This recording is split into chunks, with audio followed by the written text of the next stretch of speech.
Ranger pulls lion from river. The Pride did something unbelievable. The morning mist clung to the Zamzee River like a shroud as Senior Park Ranger Marcus Thompson adjusted his binoculars and scanned the muddy waters below. 23 years of patrolling.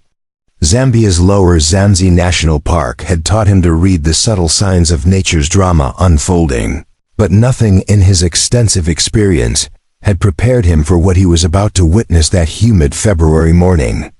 The radio crackled to life in his patrol vehicle. Base to Ranger Thompson. We've got reports of unusual lion activity near grid section Delta 7.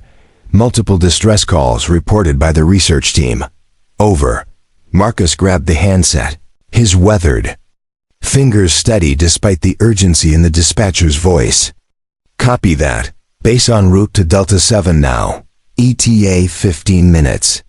What Marcus didn't know as he navigated the rooted dirt road toward the river bend was that his next decision would challenge every protocol he'd learned, every safety regulation he'd followed, and every assumption he'd made about the relationship between humans and Africa's apex predators.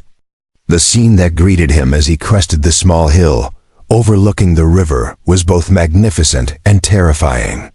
Below, the swollen Zambesi churned with unusual violence, its normally lazy current transformed into a torrent by the previous night's unexpected rainfall upstream. And there, caught in the relentless flow approximately 50 meters from shore, a young male lion fought desperately against the current that threatened to drag him under. Marcus killed the engine and stepped out of his vehicle, immediately assessing the situation with the practiced eye of a veteran ranger. The lion was massive, probably around 4 years old, with the beginning of what would become a magnificent man. His powerful limbs thrashed against the water, but Marcus could see the animal was losing the battle. Each stroke seemed weaker than the last, his noble head dipping below the surface for longer periods. Through his binoculars, Marcus spotted the source of the crisis. A fallen tree had created a natural dam upstream, forcing the river into an artificial channel that had caught the lion off guard. The big cat had likely been crossing at what was normally a shallow ford when the surge of water trapped him in the deadly current. But what made Marcus's blood run cold wasn't just the sight of the drowning predator. Arranged along the opposite riverbank in a perfect semicircle were 6 more lions, all members of what Marcus recognized as the Mwamba Pride, the Pride's matriarch. A scarred female the research team had named Casey stood at the water's edge, her amber eyes fixed on the struggling male. Behind her, 4 other lionesses paced anxiously, while a massive male with a dark man, the locals called Dao, stood motionless, watching the drama unfold. Their distress was palpable. Low rumbling calls echoed across the water as the Pride attempted to communicate with their trapped member. Occasionally, one of the lionesses would step hesitantly into the shallows before retreating again, their instinctive fear of deep water battling against their urge to help. Marcus reached for his satellite phone, knowing he had no choice but to report the situation. Park protocol was clear, and uncompromising rangers were strictly forbidden from interfering in natural predator events. Their duty was to observe, document, and let nature take its course. "This is Ranger Thompson in Delta 7, he said, eyes still locked on the churning river. "I've got a male lion in distress, approximately 4 years old, caught in the flood current. The rest of the Pride is on the opposite bank." The reply was immediate, firm, final. "Negative, Thompson. No intervention authorized. Natural selection protocols remain in effect. Document and observe only." Marcus lowered the phone, jaw tightening. He understood the reasoning interference could alter behavior, disrupt balance, create consequences far beyond what any human could predict. Rangers were trained to remain emotionally detached, guardians of the ecosystem as a whole, not saviors of individual animals. But as the young lion slipped under the surface again, longer this time, Marcus felt something deeper stir within him. This wasn't simply natural selection. Human activity upstream had changed the river's patterns. created violent flash floods, eroded the banks. Tourism roads and dam breaks had shaped this danger. And now a young lion was paying the price.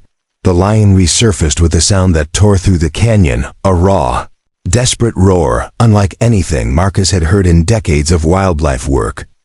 Across the river, Kessie, the Pride matriarch, responded with a deep, mournful call.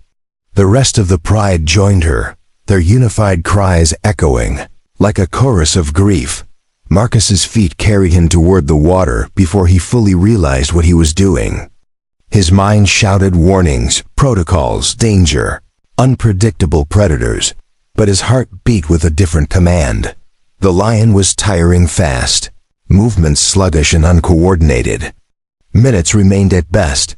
Marcus sprinted back to his vehicle and pulled out the emergency rescue kit, equipment meant for human accidents, not apex predators. Still, the inflatable rescue boat was the young lion's only chance. As he inflated it, his hands moved with practiced speed, even as his mind battled the enormity of what he was about to do. Lions were unpredictable. A drowning one could see rescue as an attack. Even if the lion survived, the Pride might turn hostile. Everything about this was dangerous. And yet, when Marcus looked across the river, something stunned him. The lions were organized, as if cooperating. Kessie positioned herself downstream, where the current might carry the male. The other lionesses spread out along possible landing points. And none of them were displaying aggression toward Marcus. If anything, their eyes held something he had never seen directed at a human: hope. The boat fully inflated.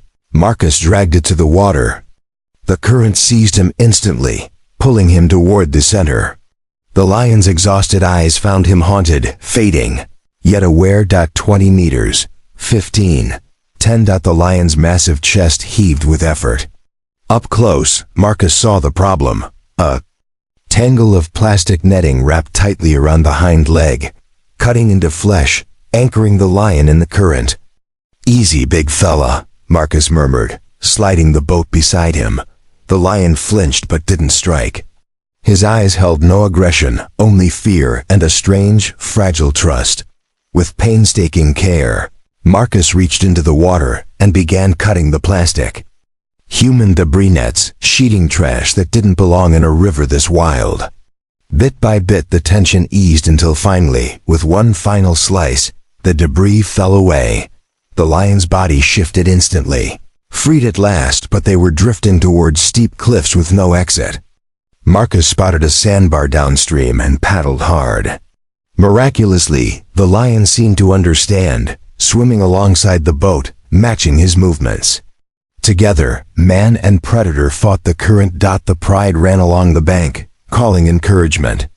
When the boat scraped the sandbar, the lion's paws found ground. He stood trembling but alive. Alive. Marcus stayed back, giving him room. The lion took several steps toward the Pride, but then paused. Slowly, impossibly, he turned back to Marcus. The massive head dipped in a clear gesture of acknowledgement. Gratitude. Marcus froze, stunned. The lion waded ashore, greeted by Kessie and the lionesses in a whirlwind of chuffing and nuzzling. But then the Pride turned their attention back toward Marcus. 6 lions watched him, not with hostility, not with fear, but with something closer to recognition. Dao, the dominant male, began walking toward Marcus. Every instinct in the ranger told him to step back, but Dao's body language was calm, measured. He stopped 10 feet from Marcus and lowered himself into a slow, deliberate bow. A bow. From a wild lion, Marcus could barely breathe. The rescued young male then approached, standing beside Marcus with gentle, steady presence, no aggression, no fear. For a moment, they simply stood together on the sandbar, man and lion, sharing a connection that defied everything science had ever claimed. When Marcus finally radioed for extraction, the lion positioned himself between the ranger and the Pride, as if protecting him. As if the roles had reversed. When the rescue boat arrived and the lions prepared to leave, the young male did something that would stay with Marcus forever. He stepped forward, placed one enormous paw gently on Marcus's boot, held it there for a heartbeat, and then retreated to join his pride. Their departure was calm, dignified, the pride moving into the grasslands with regal silence. Back aboard the ranger vessel, Marcus struggled to explain what had happened. He knew there would be consequences for breaking protocol. But he also knew he would make the same choice again, because something extraordinary had unfolded on that sandbar. In the weeks that followed, his patrols brought him back to Mwamba territory. And every single time the rescued lion, now called Django, recognized him, approached him, sat calmly before him as the rest of the pride looked on with quiet acceptance. The bond had not been a moment. It had been a beginning. Marcus Thompson's rescue of Django challenged every assumption in wildlife science. It showed that lions could recognize compassion, that they could remember it, respond to it, and even return it. And in the heart of the African wilderness, one ranger learned that the line between human and beast is far thinner, and far more beautiful than anyone had ever imagined.